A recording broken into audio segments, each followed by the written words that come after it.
નમસ્કાર દર્શક મિત્રો, જનાર્પણ ન્યૂઝમાં આપનું સ્વાગત છે।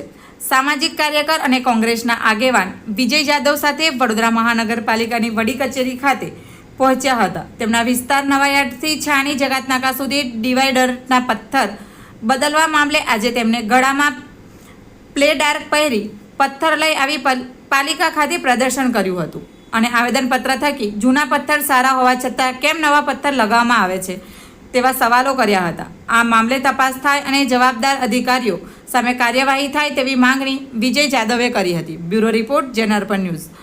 આવા જ નવા સમાચાર જોવા માટે જોડાઈને રહો જનાર્પણ ન્યૂઝ સાથે। અમારી ચેનલને લાઇક કરો, શેર કરો, સબસ્ક્રાઇબ કરો। ધન્યવાદ।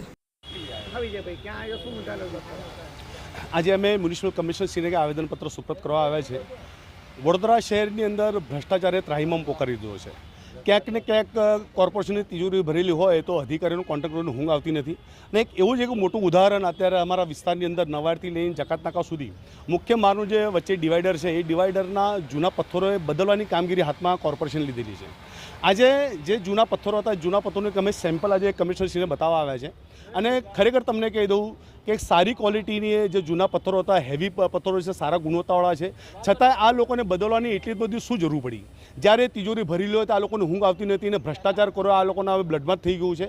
લોકોના પૈસા ખોટા વેડફાઈ રહ્યા છે। એટલે અમારી કમિશનરશ્રીને એક જ માંગ છે કે આ જે પથ્થર લાયા છે પથ્થરની તમે ગુણવત્તા તમે તપાસ કરો ને અત્યારે જે નવા પથ્થરો છે એની તમે ગુણવત્તા તપાસ કરો। તમને બંનેમાં વસ્તુમાં ફરક પડશે અને આ તો તમને ખરેખર કહી દઉં છે આજની તારીખની અંદર લોકોને રસ્તા સારા મળતા નથી, ડ્રેનેજો ભરાઈ જાય છે ને ખરેખર જ્યાં ખર્ચા કોર્પોરેશન કરવા જોઈએ ત્યાં કોર્પોરેશન ખર્ચા કરતી નથી ને આવી રીતે અંધેરનગરી ગાંડુ રાજા જેવું કામ અત્યારે તંત્ર કરી રહ્યું છે। ગમે ત્યારે કંઈ પ્યોર બ્લોકનું તમે જો પ્યોર બ્લોક આવે એટલે ગમે ત્યારે પ્યોર બ્લોક ઉઠાવીને નાખી દેવાના, નવા નાખી દેવાના અને એ પ્યોર બ્લોક ગમે ત્યારે તમે જો કે કોઈ બી ખૂના ખતરામાં પડેલા હોય છે। એટલે લોકોના પૈસા ખોટા વેડફાઈ રહ્યા છે અને અમારી એક જ માંગ છે કે આની પાછળ જે પણ અધિકારી કે જે ખરેખર આનું જે પણ અધિકારીને અંડરની આની કામગીરી ચાલતી હતી એને તો શું જોઈને પથ્થર બદલવાની કામગીરી હાથમાં લીધી। એટલે આની પણ તપાસ થાય અને જે પણ કોન્ટ્રાક્ટર જે પણ અધિકારી હશે એને વહેલામાં વહેલી તકે સસ્પેન્ડ કરવાની માંગ સાથે આજે અમે કમિશનરશ્રીને આવેદનપત્ર આપવા આવ્યા છે।